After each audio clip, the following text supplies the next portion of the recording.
Tuhan Yesus Tuhan kita. Firman juga dikatakan, barang siapa mengasihi aku, ia akan menuruti firman-Ku. Dan Bapakku akan mengasihi dia. Dan kami, Bapa dan Tuhan, akan datang kepadanya dan diam bersama-sama dengan dia. Amin, saudara. Ini yang harus kita akui dan kita ingat setiap hari. Kemanapun kita pergi, saudara nggak jenis, Tuhan selalu ada. Kalau saudara sedang berbuat jahat, ingat, dia ada di dalam saudara. Ini harus kita ingat, makanya doa Bapa kami, ampuni kesalahan kami. Seperti kami mengampuni orang bersalah kepada kami. Amin, saudara. Soal ketaatan yang perlu kita lakukan dalam hidup kita sehari. Bukan taat apapun, tapi taat kepada Tuhan. Taat pada firman Tuhan. Saudara kalau masih ingat beberapa minggu yang lalu, saya khotbah tentang, apa saudara? Kebencian adalah musuh dari Tuhan. Orang-orang membenci adalah pembunuh, musuh dari Tuhan. Enggak mungkin punya hidup kekal. Firman Tuhan yang katakan, bukan saya yang katakan. Tapi siapapun juga, kalau masih ada benci, enggak layak hidup di hadapan Tuhan. Dan saya percaya, enggak semua kita melakukan itu selama berminggu-minggu. Masih ada kebencian, masih ada kita melihat kesalahan orang lain. Kenapa saudara? Itulah manusia. Benih dosa yang ada di dalam daging kita selalu melawan Tuhan. Jangankan kita saudara. Umat pilihan Tuhan pun sama juga.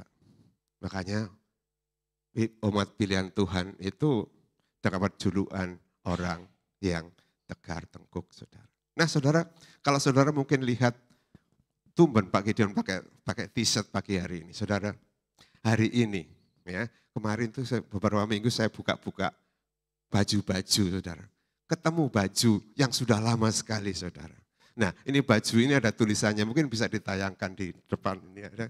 Ada tulisannya saudara, bisa keluar nggak?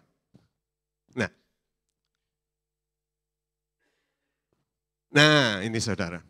Nah ini tulisan ini saudara. Personal best sebenarnya ini reward karena personal best. Saya mencapai sesuatu yang ditargetkan oleh perusahaan. Tapi bagaimana caranya? Bos saya itu tambah tulisan begini. Some say I am personally, some say I am the best. Saudara, saya pikir ini adalah suatu kesombongan saudara. Ya, personalis saya, semua orang pasang, I am the best. Memang saudara, kita mau nggak mau kita itu punya sifat yang namanya sifat sombong, ya enggak? Dan sekeliling kita mendorong kita untuk tetap mempunyai sifat yang sombong. Wih Pak Gideon kalau bikin sambal terasi mantap sekali. Kalau ngomongnya di depan orang sih oke saudara. Kalau ngomongnya di depan saya, hati saya jadi gede saudara. Wah saya bisa, aku mampu, aku bisa. Inilah kesombongan saudara. Saudara kalau kita bicara tentang ketaatan, mau nggak mau kita harus rubah kepala kita menjadi kepala yang lembut saudara. Jangan keras kepala lah. Kini saudara, nggak ada artinya apa yang kita lakukan kalau kita tetap melakukan hal-hal yang begini. Kesombongan itu adalah musuh dari Tuhan. Jatuhnya Lucifer, jatuhnya kepala setan itu saudara karena dia sombong saudara. Dan sekali kesombongan itu dia tidak ada tempat di hadapan Tuhan. Tidak ada tempat di hadapan Tuhan. Makanya saudara, mari hari ini saya akan khotbah dengan judul Tegar Tengkuk. Ini bicara tentang manusia, tentang saudara dan saya. Saudara merasa enggak? Saya merasa saya itu tegar tengkuk saudara. Enggak tahu kalau saudara sudah merasa sudah taat. Tegar tengkuk itu artinya keras kepala, enggak mau turut, enggak mau taat. Itu namanya tegar tengkuk. Ya, tegar tengkuk itu enggak mau itu saudara. Ya, angkuh, takabur. Aku bisa, enggak mau mengandalkan Tuhan saudara. Nah, ayat yang akan kita baca pagi hari ini adalah kitab Yeremia pasal 17 ayat 5 sampai 10.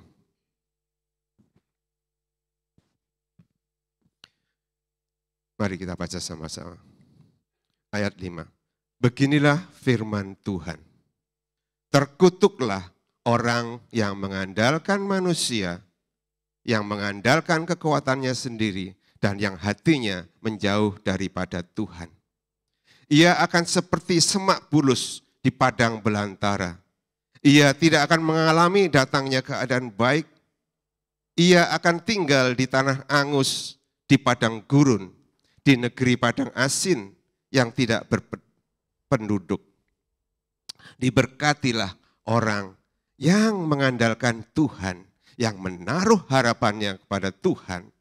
Ia akan seperti pohon yang ditanam di tepi air, yang merambatkan akar-akarnya ke tepi batang air, dan yang tidak mengalami datangnya panas terik, yang daunnya tetap hijau, yang tidak khawatir dalam tahun kering, dan yang tidak berhenti menghasilkan buah. Betapa liciknya hati, lebih licik daripada segala sesuatu. Hatinya sudah membatu. Siapa yang dapat mengetahuinya? Aku. Tuhan yang menyelidiki hati, yang menguji batin untuk memberi balasan kepada setiap orang setimpal dengan tingkah langkahnya, setimpal dengan hasil perbuatannya. Amin, saudara. Ini dua hal yang kita akan belajar pagi hari ini. Kalau kita belajar semua nggak bakalan selesai, saudara. Tapi dua hal, mengandalkan manusia dan mengandalkan kekuatannya sendiri. Ya. Nggak salah kita bisa melakukan sesuatu, saudara. Tapi kita harus akui kekuatan kita dari Tuhan.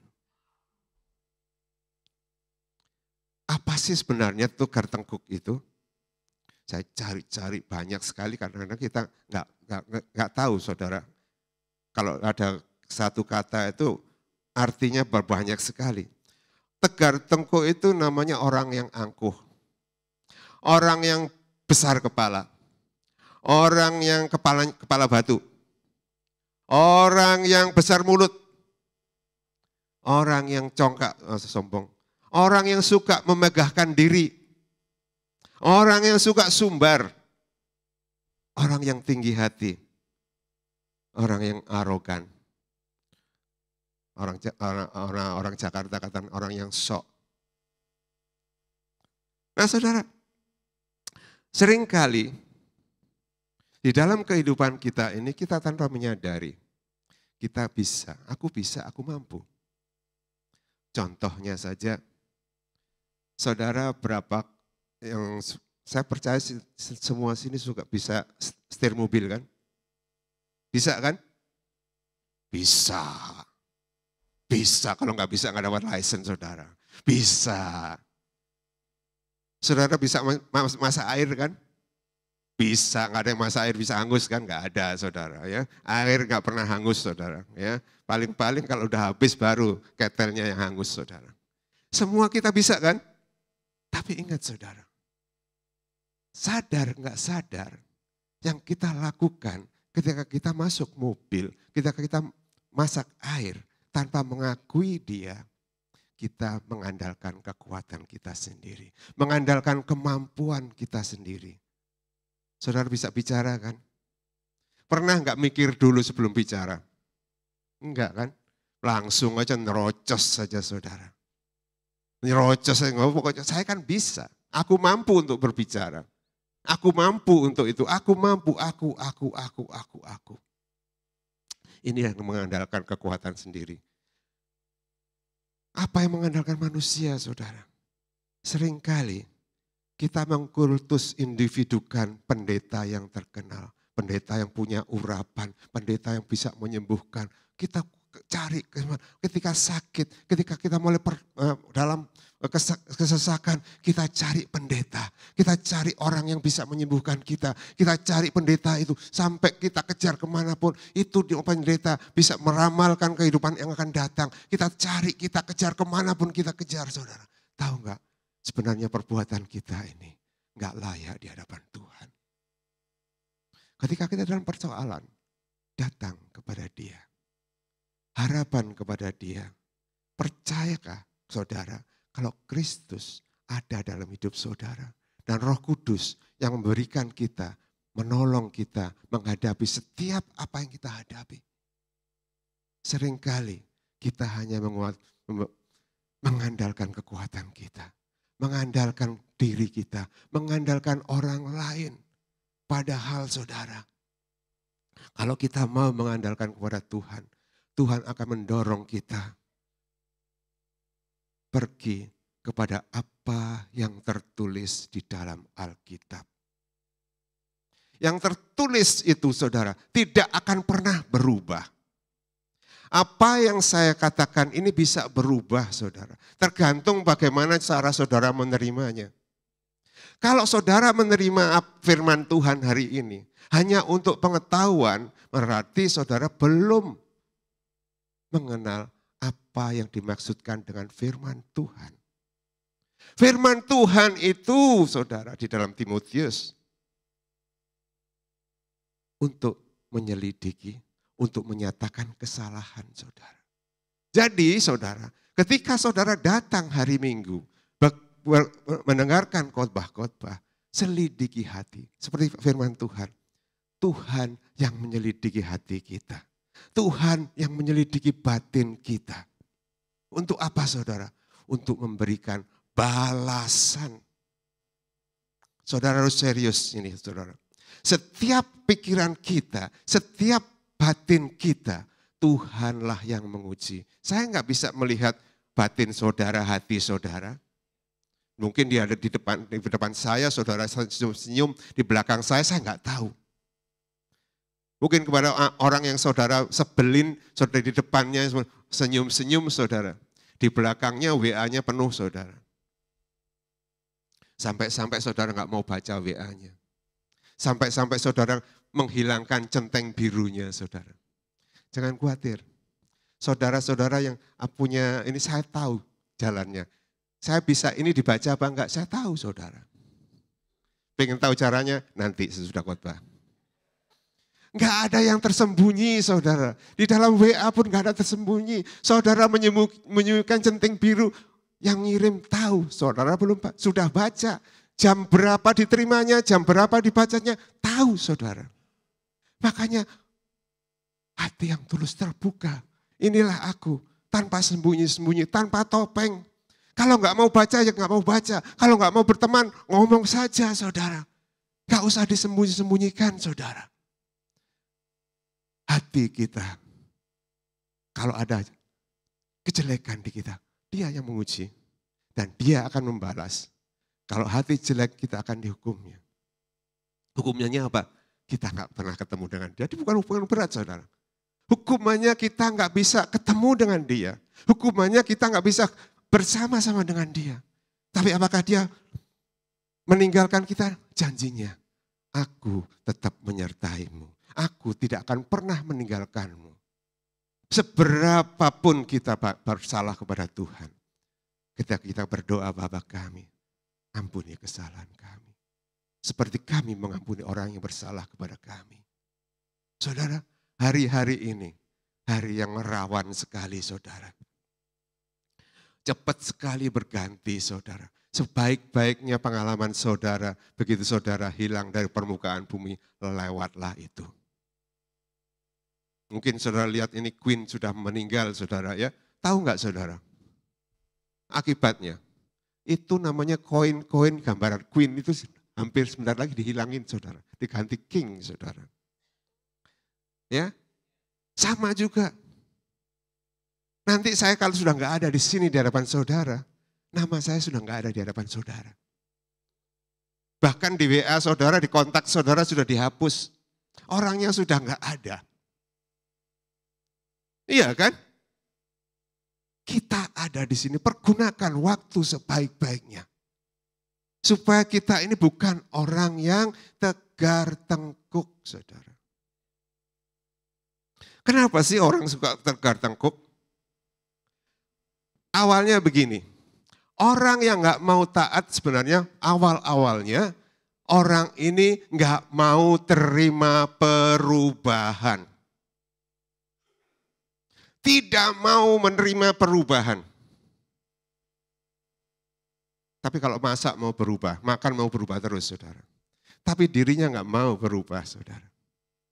Cara kita menerima sesuatu, cara kita melihat keadaan, tidak mau kita melakukan perubahan. Buktinya apa? Pagi dingin, komplain lagi dingin. Ini perubahan iklim mau bisa apa sih? Panas, kita komplain panas. Ya udah terima saja. Panas dingin ini dari sana. Dari Tuhan terima. Terima kasih Tuhan. Dingin hari ini, aku kuat dengan dingin. Masih banyak baju jaket-jaket yang di lemari yang gak pernah dipakai. Terima kasih Tuhan. Mulai panas hari ini. Masih banyak kaos-kaos, ini 20 tahun saya simpen saudara. Kenapa saudara? Saya melihat ini sesuatu yang melekat di hati saya. Saya melakukan yang terbaik. Dulu ini waktu saya kerja saudara, saya melakukan yang terbaik. Ini sesuatu yang saya dapatkan karena saya melakukan terbaik saudara. Tapi ini menjadi satu kesombongan, menjadi satu kebanggaan. Kalau saya nggak melakukan yang terbaik, saya jadi frustrasi saudara. Ya, frustrasi seperti Musa. Bayangin saudara, Musa itu betapa frustasinya saudara. Dia membawa orang-orang itu ya dari belenggu perbudakan, nyebrang, sampai di seberang saudara. Oh, dipuji-puji sebentar. Kemudian dimaki-maki. Maki-maki karena apa saudara? Karena orang-orang gak mau berubah. Dulu saya makan cabai di sana. Di Australia nggak ada cabai, kita marah-marah ke restoran cari cabai. Nggak ada cabai kita marah-marah. Kita nggak mau berubah.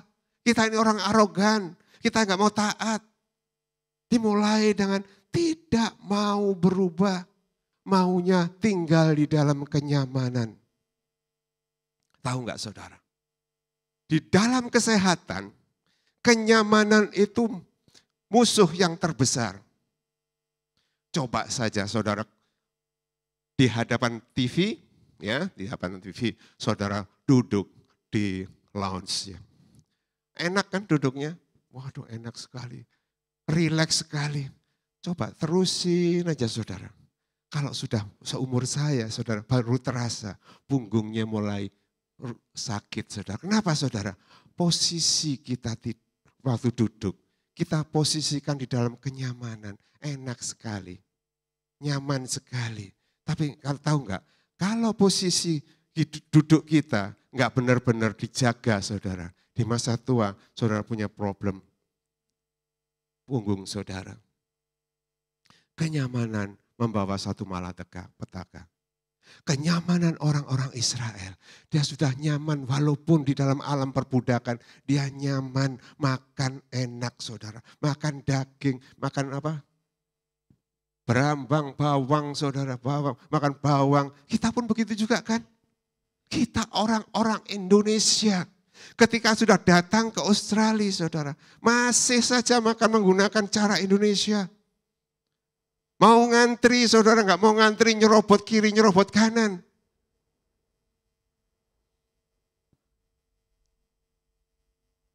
Pernahkah kita memikirkan, saya ini orang sebenarnya orang yang bebal. Saya benar orang tegar tengkuk, nggak mau berubah. Tidak mau tunduk saudara. Tidak mau tunduk sama peraturan. Bayangin saudara betapa frustrasinya Musa. Dia sudah bawa itu orang dari nyebrang itu, saya pikir ini nyebrang ini enggak sembarangan saudara. 600.000 orang laki-laki, belum dihitung perempuannya, belum dihitung anaknya. Bayangin saudara, memimpin kira-kira 1 juta orang untuk nyebrang. Cara memikirnya dia, bagaimana dia bisa memberi makan orang segini. Bagaimana dia bisa mendengarkan orang yang selalu komplain sana, komplain sini. Saudara, gak gampang. Mimpin gereja yang 100 saja saudara. Banyak maunya, ini mau itu, ini mau itu, ini mau semua, banyak maunya saudara. Pemimpinnya suruh, ayo datang ke komsel. Siapa yang datang ke komsel? Gak ada. Ayo berdoa, siapa yang datang berdoa? Gak ada yang datang berdoa.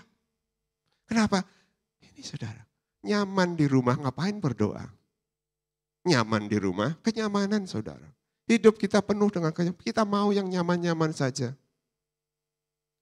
BBM naik, waduh, ini Indonesia lagi gawat ini saudara. BBM naik, semua naik saudara. Tahu nggak saudara? Setiap kali ada kenaikan, itu semuanya pasti naik. Kalau saudara minta gaji naik, pikirnya enak, semua harga barang naik. Sama juga kan? Nggak ada, tapi kita mau nyaman, terimanya mau di angka-angka aja lebih besar saudara. Tapi cara hidup kita tetap sama. Kenapa? Karena Tuhan menghendaki kita mau bergantung kepada Dia. Jangan bergantung kepada manusia. Bergantunglah kepada Tuhan. Ada beberapa ciri-ciri orang yang tegar tengkuk, saudara. Ciri-ciri kita, mesti ini ada di dalam diri kita. Dalam saya juga ada ini, saudara ya. Ada. Jadi hari ini, kalau saudara ada di dalam sini, bertobatlah. Kembalilah kepada Tuhan, andalkan Tuhan. Karena kita akan seperti pohon yang ditanam, saudara. Terus berbuah, ini spring, saudara ya. Ini tumbuhan mulai bagus, saudara. Mulai anget, udaranya cocok sekali, saudara, untuk bertumbuh ya. Siapa sih orang-orang yang keras kepala? Orang-orang yang keras kepala yang pertama adalah orang-orang selalu menentang otoritas. Orang-orang yang selalu menentang otoritas inilah orang-orang yang tegar tengkuk. Wah, apa Gideon, saya nggak pernah menentang. Peraturan setir di kota berapa saudara? Speed 60, 50. Berapa kali kita kena tiket lebih dari aturan? Apakah kita bukan orang yang itu saudara? Kalau katanya sih memberkati. Oh saya berkati pemerintah. Diminta 60 saya kasih 65. Iya kan? Kalau sudah dapat surat perintah itu, waduh kenapa saya bisa dapat segini saudara. Iya kan? Karena kita nggak taat pada peraturan. Kita selalu pengen cari jalan keluar yang lain. Kita selalu pengen jalan-jalan yang belok-belok saudara. Pinginnya jalan yang, kenapa sih? Enggak taat saja kan gampang, bebas kan? Mau speeding, mau apa, kita selalu menentang otoritas saudara.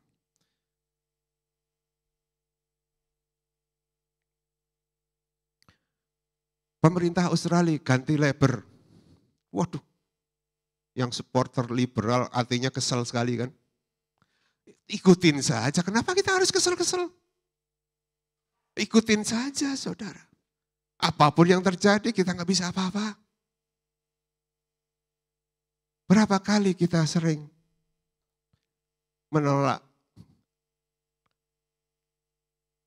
nasihat dari dokter. Dokter suruh begini, kita nggak mau saudara. Kita maunya yang lain. Yang cocok dengan kita. Yang comfortable dengan kita. Iya kan? Dokter suruh tidur malam, kita tidurnya pagi.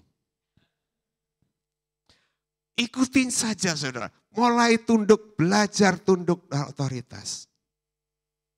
Kalau kita dengan otoritas yang kelihatan saja nggak bisa tunduk, bagaimana kita bisa tunduk kepada otoritas dari dia yang nggak kelihatan? Dia yang nggak kelihatan, tapi dia ada di dalam hati kita. Ini yang penting saudara. Kita kadang-kadang merasa, aku lebih kuat. Aku lebih pintar daripada itu. Aku lebih bisa daripada itu. Berapa kali kita mencaci maki politician. Ini kalau orang dari Jakarta paling benci sama Anies kan. Oh ini orang nggak bisa apa-apa, ini nggak bisa, itu nggak apa-apa, semuanya. Sanksi bangun dulu jadi rusak semua. Saudara kalau ditaruh di situ bisa nggak melakukannya? Nggak bisa. Sedangkan Jokowi yang bangun jalan segitu banyak masih dicaci maki, saudara.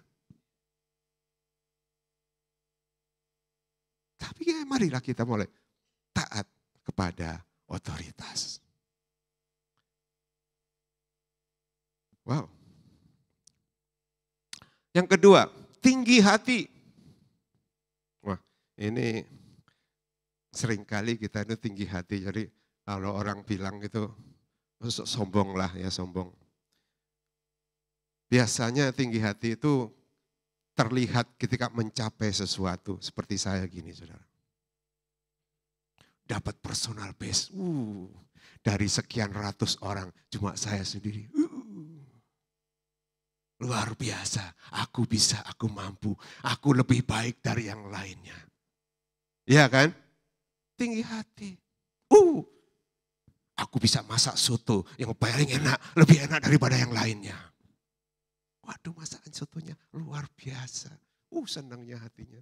Mulai sombong, saudara. Sombong. Tangan sudah mulai begini, saudara. Iya kan? Mulai begini tangannya.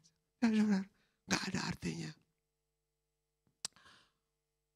Orang yang tinggi hati ini kadang-kadang membuat kita, karena kesombongan itu, membuat kita merasa paling benar. Aku paling benar. Berapa kali percecokan rumah tangga terjadi karena satu sama lain merasa dirinya paling benar. Aku lebih benar daripada kamu. Iya kan? Mari saudara. Enggak ada yang benar. Menurut kita sendiri kita benar, menurut orang lain mungkin enggak. Jadi lihatlah, terima orang lain apa adanya. Kita ini sama-sama di dalam satu kereta, saudara.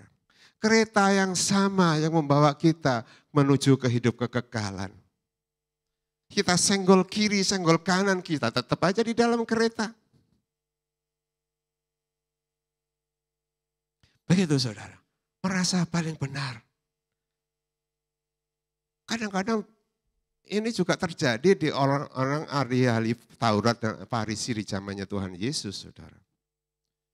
Tuhan Yesus yang datang dari surga, dia yang paling benar. Orang Farisi mengatakan, kamu enggak benar, kamu sesat. Iya kan?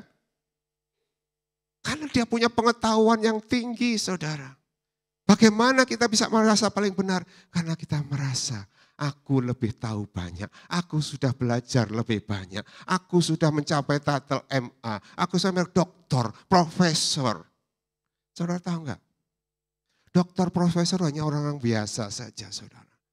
Nanti kalau saudara pengen kenal dokter, punya kenalan dokter, profesor, tunggu. Kalau saudara sudah lanjut usia, saudara. Teman saya sekarang dokter, profesor, saudara. Kenapa? Karena perlu mereka untuk merawat saya, saudara. Kalau saudara sakit kemana? Ke spesialis, profesor, saudara. Iya kan? Gak ada artinya. Maka mereka juga akan habis, saudara. Kesombongan inilah yang membawa kita kadang-kadang suka pamer akan pencapaian. Pamer, aku sudah mencapai ini. Aku sudah menyelesaikan cum laude, saudara. Waduh, luar biasa. Orang tuanya kalau lihat anaknya cum laude senangnya luar biasa, saudara. Tapi ingat, saudara. Itu baik kalau kita mengandalkan Tuhan. Terkadang, saudara, kesombongan itu bisa dikelabui dengan firman Tuhan. Wah, banyak saudara. Karena sering belajar, saudara. Belajar firman Tuhan.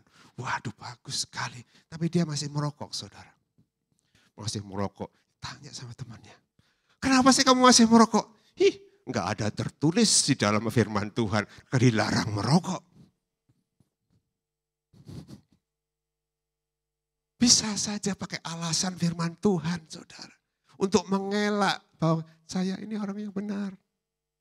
Mengelak dengan firman Tuhan, saudara. Mari kita belajar bersama-sama yang sudah merasa itu bertobat hari ini. Apa yang selanjutnya, saudara? Kadang-kadang kita nggak bisa membedakan antara rendah diri dan rendah hati. Ya kan?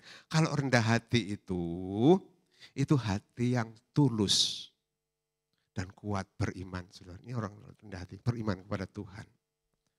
Kalau rendah diri itu lemah, saudara. Orang yang rendah diri itu biasanya dia mengalami penderitaan yang begitu luar biasa, ya kan? Merasa aku nggak bisa apa-apa, aku nggak bisa ini, aku nggak bisa itu, aku nggak mampu untuk itu. Disuruh berdoa ke dia, oh jangan saya Pak, aku nggak bisa Pak.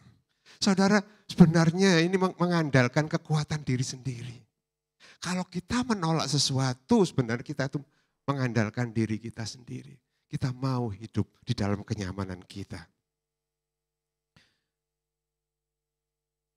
Saya melihat betapa frustrasinya Musa saat membawa umat Israel menyeberang, saudara.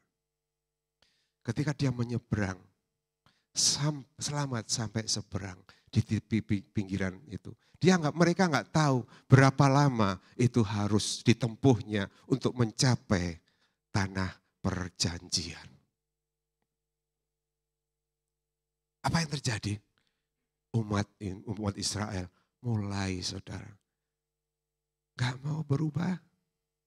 Dia merasa nggak nyaman, ya, mulai kenyamanannya nggak ada. Begitu juga, saudara. Sebenarnya kita harus tahu, kita hidup sebagai orang Kristen sama seperti orang Israel yang dipindahkan dari tempat yang gelap ke tempat yang terang. Tapi masih ada perjalanan dalam hidup kita untuk sampai ke tanah perjanjian. Kebanyakan kita hanya mau nyampe di seberang saja. Berapa orang yang gak sampai ke tanah perjanjian? Kenapa 40 tahun? Karena 40 tahun tuh saya percaya Tuhan sedang mengajarkan kepada semua orang, ayo taati, dekat kepada saya. Bayangkan saudara, betapa frustrasinya. Musa yang memberikan contoh yang baik kepada mereka untuk mentaati kepada Tuhan. Bahkan dia naik ke gunung, saudara.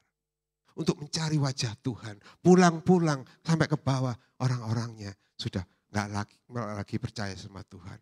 Malah bikin lembu emas, saudara. Hari ini apa lembu emas, saudara? Apakah saudara hanya menyeberang atau hanya mau sampai ke tanah perjanjian? Tanah perjanjian adalah kehidupan kekal nanti. Kalau saudara nggak mau berubah, kalau saudara tetap sombong, saudara hanya sampai di penyeberangan. Saudara tidak akan pernah nyampe di tanah perjanjian. Kebencian musuh dari Tuhan. Kesombongan musuh dari Tuhan.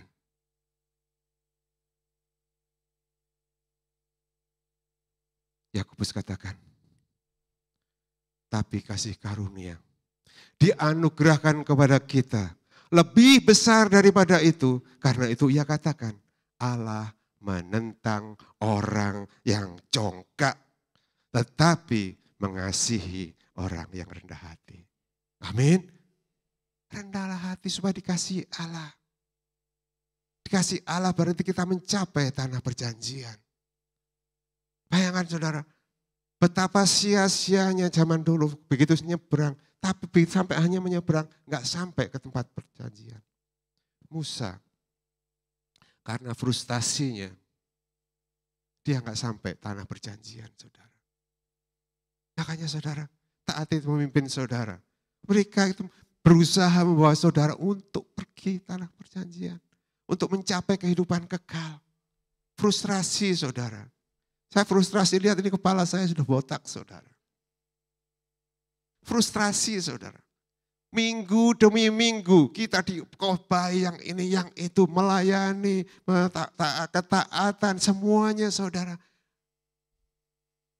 Jam 11 masuk kiri ke kuping kanan, keluar kuping kiri. 11.30 melayang menguap saudara. Pulang sudah hilang saudara. Gak ada lagi. Kenapa? Karena kita menganggap serius tentang firman Tuhan. Apa yang tertulis akan membawa saudara dalam kekekalan hidup saudara. Tertulis. Saudara boleh saja cari YouTube, cari khotbahnya siapa, dengerin saja enggak apa-apa saudara. Tapi jangan dipakai itu semua karena saudara mengetahui terus maksud membedakan. Oh di sana lebih begitu. Cari tempat yang enak, cari tempat yang di mana banyak orang saudara. Kalau makanan, beli makanan cari yang banyak orang saudara, karena itu pasti enak. Kalau saudara cari gereja yang banyak orang juga boleh. Karena kita senang, bisa sembunyi di situ. Begitu selesai kebaktian, nggak ada yang lihat saudara. Kalau di sini, saudara nggak bisa sembunyi saudara, kelihatan satu-satu saudara. Kalau mau sembunyi, cari gereja yang besar. Kalau mau berubah, cari gereja yang kecil. Mau berubah, saya percaya kita semua mau berubah. Jangan punya sifat yang sombong, sifat yang angkuh, suka pamer, suka bersilat lidah. Satu lagi, biasakan mendengar ide orang lain. Biasakan mendengar perkataan orang lain. Seringkali orang lain belum selesai ngomong saudara, langsung dipotong saudara. Biasakan ini saudara, karena mungkin itu berguna bagi kita. Mungkin pengertian kita berbeda, tapi dia punya hak untuk didengarkan. Tuhan saja mendengarkan kita, masa kita nggak mau dengarkan orang lain? Iya kan? Apakah kita lebih kuat daripada Tuhan? Lebih sempurna daripada Tuhan? Lebih berpengetahuan daripada Tuhan? Orang lain kita nggak mau dengar. Makanya orang bilang banyak bicara, banyak mulut saudara ya, besar mulut banyak bicara. Bukan berarti banyak bicara itu terus nyocos, enggak. Ini maksud banyak bicara itu enggak mau mendengarkan orang lain. Enggak mau bicara, banyak bicara. Nah, ada dua hal yang kita bisa lakukan saudara. Ya, hanya dua. Pertama, taatilah kebenaran firman Tuhan. Di dalam Yakobus 4 ayat 10 dikatakan, rendahkanlah dirimu di hadapan Tuhan dan Ia akan meninggikan kamu. Amin. Ya. Kalau saya pakai ini dulu saudara, yang ditinggikan saudara hanya kekuatan saya saudara. Tapi saya mengakui sekarang, saya harus banyak belajar. Setiap kali kesuksesan yang saya akui Tuhan, terima kasih. Engkau berikan aku kekuatan untuk mencapai hal ini. Terima kasih Tuhan, Engkau berikan aku untuk mampu bisa setir mobil. Terima kasih Tuhan, Engkau berikan aku kemampuan untuk masak yang enak. Terima kasih Tuhan, Kau berikan aku kemampuan untuk memuji-muji namamu. Terima kasih Tuhan, terima kasih. Jadi bukan kita, belajar saudara, perlu dibelajari terus ya. Rendahkan dirimu di hadapan Tuhan, tunduk semua yang dilakukan. Tidak ada satupun yang bisa kita lakukan tanpa Tuhan. Kita acknowledge saudara, kita melakukan sesuatu. Kenapa Tuhan? Karena Dia ada di dalam kita. Dia ada di dalam kita. Yang malah memisahkan kita bukan pengetahuan kita. Tapi roh Tuhan yang memberikan kekuatan, kemampuan. Terima kasih Tuhan, berkat yang sudah Kau curahkan pagi hari ini. Terima kasih Tuhan, Engkau memberikan kekuatan kepadaku untuk bisa menghadapi persoalan yang saya hadapi saat ini. Yang kedua, pertama taat kepada Tuhan. Yang ketiga, andalkan Tuhan. Ya. Filipi 4 ayat 13 katakan, segala perkara dapat kutanggung di dalam Dia yang memberi kekuatan kepadaku. Amin, saudara. Andalkan Tuhan. Karena firman Tuhan katakan, engkau menjadi umatku dan aku menjadi Allahmu. Di pihak Tuhan, Tuhan katakan, kamu ini umatku, kamu ini anakku, kamu ini hambaku. Di dalam hati kita harus andalkan Tuhan. Ya Tuhan, engkau Tuhanku, engkau Allahku, engkau penciptaku. Itu yang harus ada kita ketika kita mengandalkan Tuhan. Andalkan Dia. Andalkan Dia. Taat kepada Dia.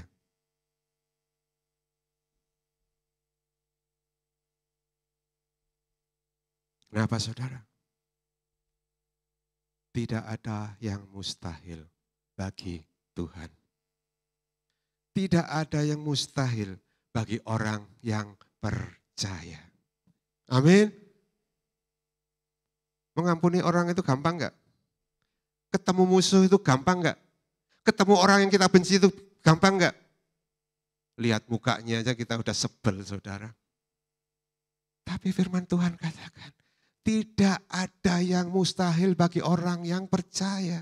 Kalau kita mengandalkan Tuhan, kita hadapi orang yang kita benci, kita hadapi orang yang memaki-maki kita, kita kuat menghadapinya dengan senyuman yang tulus, saudara. Kenapa? Karena bukan kita, tapi Dia yang memberi kekuatan kepada kita. Amin. Nah itulah artinya saudara. Dan saya harap mulai hari ini saudara bisa berubah. Kalau enggak berubah juga enggak apa-apa. Musa aja enggak didengerin. Tuhan saja enggak didengerin, apalagi saya. Siapa saya ini? Firman Tuhan aja sudah jelas semuanya enggak didengerin. Apalagi saya manusia biasa. Perlukah saya frustrasi? Kadang-kadang frustrasi saudara. Melihat orang enggak pernah berubah itu frustrasi saudara. Dari dulu sampai sekarang enggak, tetap aja. Makannya rawon aja dari hari ke hari. Ganti-ganti makanan banyak saudara. Ini Alkitab dari Kejadian sampai Wahyu itu menentukan masa depan kita. Saudara boleh saja membanggakan pengkhotbah ini, pengkhotbah khotbah sana. Kalau hidup saudara sendiri enggak diubahkan oleh firman Tuhan, jangan-jangan saudara sendiri yang tidak akan pernah mencapai tanah perjanjian. Hidup kita bukan oleh roti dan daging, tetapi oleh kebenaran firman Tuhan yang kita lakukan hari ini. Selidiki hati kami, selidiki hati kita. Apakah kita benar-benar layak di hadapan Tuhan? Apakah kita bisa mengaku, ya Engkau adalah Tuhan. Apakah Dia Tuhan saja ketika kita cari parkiran? Apakah Dia Tuhan ketika kita sakit? Saya sering dengar orang, waduh Tuhan luar biasa, diberikan saya parkiran. Ya ampun, memang Tuhan tukang parkir. Mari saudara, Tuhan bukan hanya itu saudara. Semua yang ditulis itu untuk kehidupan kekal kita. Tuhan nggak ada sangkut pautnya dengan kehidupan kita zaman sekarang. Tapi berkat kehidupan sekarang itu, kalau kita mencari Tuhan, Tuhan akan cukupkan sebuah kebutuhan kita. Saya percaya kita semua diberkati berlimpah-limpah oleh Tuhan. Musa diberkati berlimpah-limpah oleh Tuhan. Tapi hidupnya menjadi berkat bagi orang lain. Apakah kita yang diberkati berlimpah-limpah dari Tuhan, hidup limpahannya hanya untuk diri sendiri? Banyak orang lain di sana. Hari ini ada Tabernacle 399, saudara. Di seberang sana, saudara, ada gedung di mana orang-orang yang berkekurangan. Hidup berkekurangan, kita yang hidup berkelebihan. Makan gak secukupnya. Perut piring satu piring cukup, mau 1,5 piring gak habis dibuang. Saudara, banyak orang-orang kekurangan. Di Indonesia banyak orang-orang kekurangan. Saudara, memberikan berkat kepada orang lain itu bukan jumlahnya saudara, tapi hati saudara. Banyak saudara kalau kita mau memberikan sesuatu kepada yang sosial itu saudara. $5 juga enggak apa-apa berharga di Indonesia saudara. 50.000 bisa beli cabai setengah kilo saudara. Di sini $5 nggak ada artinya, saudara. Beli McDonald sudah nggak cukup, saudara. Tapi kalau saudara berikan kesumbangan ini $5, sudah jadi setengah kilo cabai, saudara. Iya kan? Tapi bukan jumlahnya, tapi hati kita. Adakah hati kita untuk bersharing, berbagi kasih kepada orang yang memerlukannya? Adakah di hati kita hati untuk mengampuni orang-orang yang bersalah kepada kita? Adakah hati di hidup kita untuk selalu mentaati segala peraturan yang sudah ada di sini? Mari kita renungkan kebenaran firman Tuhan pagi hari ini.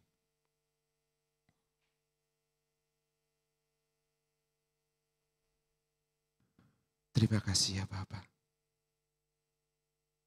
Selidiki hatiku Tuhan. Lihat hatiku Tuhan. Selidiki hatiku Tuhan. Apakah masih ada kesombongan-kesombongan? Apakah aku masih tengkar-tengkuk Tuhan? Tuhan berikan aku kekuatan. Agar aku tidak mengandalkan kekuatanku sendiri. Agar aku tidak mengandalkan manusia yang lain Tuhan. Tapi aku hanya mengandalkan Engkau Tuhan. Di dalam segala hal kehidupan kami Tuhan. Aku mau taat dan setia kepadamu Tuhan. Aku mau Tuhan, aku mau. Biarlah kuasa Roh Kudus-Mu Tuhan. Memberikan kami kekuatan, memampukan kami untuk menghadapi setiap apa yang kami hadapi. Yang Kau izinkan terjadi supaya kami kuat dan supaya kami taat dan setia hanya kepadamu Tuhan. Terpujilah namamu, terpujilah Engkau Yesus Kristus Tuhan kami. Dalam nama Tuhan Yesus Kristus Tuhan, berkati anak-anak-Mu Tuhan. Yang mendengarkan kebenaran firman-Mu pagi hari ini. Kiranya ketulusan hati untuk mengenal orang lain, ketulusan hati untuk melayani orang lain ada dalam hati anak-anak-Mu Tuhan. Tanpa melihat latar belakang mereka, kami sudah mengampuni perbuatan mereka kemarin dan hari-hari sebelumnya Tuhan. Lepaskan kami Tuhan, bebaskan pikiran kami dari segala kebencian dan dari segala kesombongan Tuhan. Kami tidak mau Tuhan, kami mau belajar daripada-Mu Tuhan. Karena Engkau lah Tuhan yang mengajarkan kepada kami. Karena Engkau lemah lembut dan panjang sabar. Berikan kepada anak-anak-Mu Tuhan hati yang panjang sabar. Seperti Engkau Tuhan. Karena rencana-Mu untuk menjadikan setiap kami seperti Engkau Tuhan. Punya hati yang tulus, panjang sabar dan murah hati.